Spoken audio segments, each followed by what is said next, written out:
ওং নমঃ ভগবতে বাসুদেবায় নমঃ। ওং নমঃ ভগবতে বাসুদেবায় নমঃ। ওং নমঃ ভগবতে বাসুদেবায় নমঃ। অক্ষয় তৃতীয়ার দিন ভুলেও খাবেন না এই সমস্ত খাবার, নতুবা আপনার সংসারে চরম অমঙ্গল এবং দারিদ্রতা যেমন নেমে আসবে, ঠিক তেমনই সারা বছর বিভিন্ন রোগে কিন্তু ভুগতে হতে পারে আপনাদের।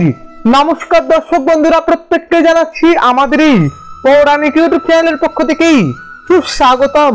আশা করছি আপনারা প্রত্যেকে ভালো আছেন, সুস্থ আছেন। বন্ধুরা, আজ আমি আপনাদের সামনে একটি অত্যন্ত গুরুত্বপূর্ণ বিষয় নিয়ে আলোচনা করব, যা আপনাদের জানা অত্যন্তই জরুরি। এই অক্ষয় তৃতীয়ার দিন আপনারা ভুলেও খাবেন না এই সমস্ত জিনিস, নতুবা নিচের বিপদ নিজেরাই যেমন ডেকে আনবেন, ঠিক তেমনই সারা বছর কিন্তু আপনাদের বিভিন্ন রোগেই ভুগতে হতে পারি। হ্যাঁ বন্ধুরা, আপনি একেবারেই ঠিক ধরেছেন। আজ আমি আপনাদের সামনে জানিয়ে দেব যে আপনি এই অক্ষয় তৃতীয়ার দিন, অর্থাৎ হিন্দু সনাতন ধর্মে একটি অত্যন্ত গুরুত্বপূর্ণ দিন হচ্ছে অক্ষয় তৃতীয়া। বৈশাখ মাসের শুক্লপক্ষের তৃতীয়া তিথিতে পালিত হয় অক্ষয় তৃতীয়া। এই দিনটি যেমন বিশেষ কিছু কেনাকাটি করা হয়, অত্যন্ত শুভ বলে মনে করা হয়, ঠিক তেমনই কিছু কিছু জায়গা রয়েছে যেখানে অক্ষয় তৃতীয়া আখা তৃতীয়া নামে পরিচিত। হিন্দু সম্প্রদায় ছাড়া জৈনরাও কিন্তু এই দিনটি অত্যন্ত গুরুত্ব সহকারে পালন করে থাকেন। হ্যাঁ বন্ধুরা, আপনারা এটাও জানেন যে অক্ষয় তৃতীয়ার দিন ব্যবসায়ীরা তাদের দোকানে বা তাদের কর্মক্ষেত্রেই সিদ্ধিদাতা গণেশ এবং সম্পদ ও সৌভাগ্যের দেবী মা লক্ষ্মীর পুজো করে থাকেন। হ্যাঁ বন্ধুরা, এবং এই পয়লা বৈশাখের মতো অনেক গুরুত্বপূর্ণ একটি তিথি হচ্ছে অক্ষয় তৃতীয়া, এবং এই দিন হালখাতাও কিন্তু শুরু করা হয়। অনেক জায়গায় বাড়িতেও এই দিন মা লক্ষ্মী এবং গণেশজির পুজো আরাধনা করা হয়। বন্ধুরা, আজ আমি আপনাদের সামনে জানাবো এই অক্ষয় তৃতীয়ার দিন আপনারা কিন্তু ভুলেও এই সমস্ত খাবার গ্রহণ যেমন করবেন না, ঠিক তেমনই রান্নাও করবেন না। এবং এই প্রসঙ্গেই আজ আমি আপনাদের সামনে বিস্তারিত আলোচনা করব। ভিডিওটি সম্পূর্ণ দেখবেন, আশা করছি আপনাদের ভালো লাগবে। আমি আপনাদের উপকৃত করতে পারবো ভিডিওটি সম্পূর্ণ দেখার পর। যদি আপনাদের ভালো লাগে অবশ্যই লাইক করবেন, শেয়ার করবেন, এবং চ্যানেলে প্রতিনিয়ত হিন্দু সনাতন ধর্মের বিভিন্ন ভিডিও পেতে অবশ্যই চ্যানেলটিকে সাবস্ক্রাইব করে পাশে দেওয়া নোটিফিকেশন বেল অন করে রাখবেন। এবং অবশ্যই মা লক্ষ্মীর নাম স্মরণ করে কমেন্ট করে জানাবেন জয় মা লক্ষ্মী, জয় মা লক্ষ্মী, জয় মা লক্ষ্মী। তাহলে বন্ধুরা, চলুন শুরু করি আজকের এই ভিডিও। কম বেশি আপনারা প্রত্যেকেই জানেন যে বৈশাখ মাসের শুক্লপক্ষের তৃতীয়ায় পালন করা হয় এই অক্ষয় তৃতীয়া। আপনারা জানেন অক্ষয় শব্দের অর্থ হচ্ছে যার কোনোদিন ক্ষয় হয় না বা যা কখনো শেষ হয়ে যায় না। হ্যাঁ বন্ধুরা, আমি আপনাদের জানাবো এই দিন যেমন বিশেষ কিছু জিনিস বাড়িতে কিনে আনলেই যেমন জীবনে সৌভাগ্যের উদয় হয়, সৌভাগ্যের অধিকারী হওয়া যায়, ঠিক তেমনই মা লক্ষ্মী এবং গণেশজি খুবই প্রসন্ন হন এবং তাদের আশীর্বাদ কৃপা লাভ করা যায়।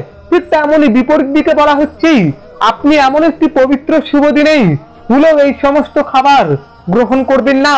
আপনারা জানেন হয়তো প্রত্যেকেই যে বিশেষ কিছু দিনে বিশেষ কিছু তিথি যেমন আমাদের পালন করা উচিত, ঠিক তেমনই বিশেষ কিছু নিয়ম আমাদের প্রত্যেকেই মেনে চলা উচিত। আজ আমি আপনাদের সামনে জানাবো আপনারা এই দিন কোন কোন জিনিস ভুলেও গ্রহণ করবেন না সেই সম্পর্কে। হ্যাঁ বন্ধুরা, এবং একই সঙ্গে কোন জিনিসটা আপনারা অতি অবশ্যই খাবেন সেটা আমি আপনাদের জানিয়ে দেবো। প্রথমেই বলি, এই দিন আপনারা যেমন কোনো মতে বেলা পর্যন্ত ঘুমিয়ে থাকবেন না, ঠিক তেমনই সন্ধ্যেবেলাতেও আপনারা শুয়ে থাকবেন না। এই দিন আপনারা সকাল সকাল ঘুম থেকে উঠেই বাড়ির বাসি কাজ, অন্যান্য কাজ সেরে নিয়ে স্নান পর্ব সেরেই আপনি মা লক্ষ্মীর এবং গণেশজির পুজো আরাধনা করবেন। হ্যাঁ বন্ধুরা, দ্বিতীয় যে বিষয়টি আমি আপনাদের অবগত করব সেটি হচ্ছে এই দিন আপনি সকালবেলায় ঘুম থেকে উঠেই বাড়িতে ঝগড়া, ঝামেলা, অশান্তি, বিবাদ কোন রকম চেষ্টা করবেন না, বা অন্যের বিষয়ে বা পরের বিষয়ে পরচর্চা, পরনিন্দা কোনোভাবে আপনারা করবেন না। নতুবা মনে রাখবেন এই সমস্ত অসামাজিক কাজকর্ম যদি আপনার গৃহে করেন তাহলে মনে রাখবেন সংসারের চরম অমঙ্গল, দারিদ্রতা নেমে আসতেই বেশি সময় লাগবে না। হ্যাঁ বন্ধুরা, আপনি একেবারেই ঠিক ধরেছেন। এই ক্রিয়াগুলো আপনারা কখনোই কিন্তু সংসারে থাকাকালীন অবস্থায় এই অক্ষয় তৃতীয়ার মতো এমন একটি পবিত্র শুভ দিনেই কখনোই করতে যাবেন না। এরপর যে বিষয়টি আমি আপনাদের অবগত করব সেটি হচ্ছে এই দিন বন্ধুরা মনে রাখবেন, এই দিন আপনার বাড়িতে যদি কোনো অসহায় দরিদ্র মানুষ যদি ভিক্ষা চাইতে আসে বা যদি সাহায্য চাইতে আসে, তাকে কখনোই খালি হাতে ফিরিয়ে দেবেন না। আপনার পক্ষে যতটা সম্ভব হবে আপনি তাকে যতটা দিতে পারবেন আপনি সেই অনুযায়ী তাকে দান করবেন, সাহায্য করবেন। আপনি যদি আজকের মতো দিন অর্থাৎ অক্ষয় তৃতীয়ার মতো দিনে যদি কোনো মানুষকে দান করতে পারেন বা যদি সাহায্য করতে পারেন, মনে রাখবেন সেই দান বা সাহায্য আপনার জীবনে অক্ষুণ্ণ হয়ে থাকবে, অক্ষয় হয়ে থাকবে। হ্যাঁ বন্ধুরা, ভগবান আপনাকে এর থেকেই অনেক গুণ আপনাকে ফেরত পাঠাবেন। হ্যাঁ বন্ধুরা, আপনি একেবারেই ঠিক ধরেছেন। এছাড়া জানাতে চাই, এই দিন আপনারা কিন্তু কোনো মতেই চুল, নখ, দাড়ি বিভিন্ন ক্ষৌরকর্ম যেমন করবেন না, ঠিক তেমনি কোন রকম আপনারা চুলে শ্যাম্পু, মাথায় শ্যাম্পু, তেল মাখা কখনো কিন্তু আপনারা এই সমস্ত কাজ করবেন না। কেউ যদি এমনটা করতে যায় আপনি তাকে বাধা দেবেন। হ্যাঁ বন্ধুরা, আপনি একেবারেই ঠিক ধরেছেন। এরপর যে বিষয়টি আমি আপনাদের অবগত করব সেটি হচ্ছে, এই দিন বন্ধুরা মনে রাখবেন, বাড়িতেই এমন কিছু করবেন না যাতে রক্তক্ষরণ হয়। হ্যাঁ বন্ধুরা, এই রক্তক্ষরণ এই দিনেই অত্যন্তই অমঙ্গল, অশুভ, অকল্যাণ বলে মনে করা হয়। তাই আপনি যে কাজই করুন না কেন অতি সন্তর্পণে সাবধানে করবেন, সতর্কতার সাথে করবেন, যাতে কোনো রকম রক্তক্ষরণ যেন না হয়, বিষয়টা খেয়াল রাখবেন। এরপর যে বিষয়টি আমি আপনাদের অবগত করব সেটি হচ্ছে, আপনারা এই দিন কোনো মতেই এই খাবারগুলো ভুলেও গ্রহণ করবেন না। হ্যাঁ বন্ধুরা, মনে রাখবেন বন্ধুরা, এই সমস্ত খাবার যদি গ্রহণ করেন তাহলে কিন্তু আপনাকে সারা বছর ধরে যেমন রোগে ভুগতে হবে, ঠিক তেমনি বহু সমস্যার মুখে কিন্তু আপনাকে পড়তে হবে। এর জন্যই প্রথমেই যে খাবারটির কথা জানাবো সেটি হচ্ছে আমিষ খাবার। হ্যাঁ বন্ধুরা, মাছ, মাংস, পেঁয়াজ, রসুন, ডিম এই দিন একেবারেই বর্জনীয়। এই দিন আপনাকেই নিরামিষ আহার গ্রহণ করতে হবে, এই বিষয়টা খেয়াল রাখবেন। দ্বিতীয় যে খাবারটির কথা জানাবো সেটি হচ্ছে, এই দিন আপনারা কোনো মতেই পোড়া রান্না আপনারা খাবেন না।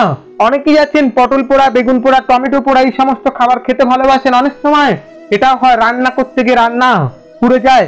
এই এমন ধরনের কোনো খাবার আপনারা এমন একটি পবিত্র শুভ দিনেই খেতে যাবেন না।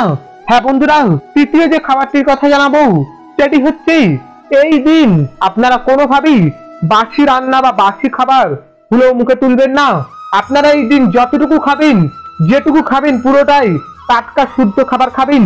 হ্যাঁ বন্ধুরা, এবং মনে রাখবেন, এই দিন আপনি নিরামিষ আহার যেমন গ্রহণ করবেন, ঠিক তেমনই আমি আপনাদের বেশ কতগুলো খাবারের কথা বলছি, এই খাবারগুলো অতি অবশ্যই গ্রহণ করবেন।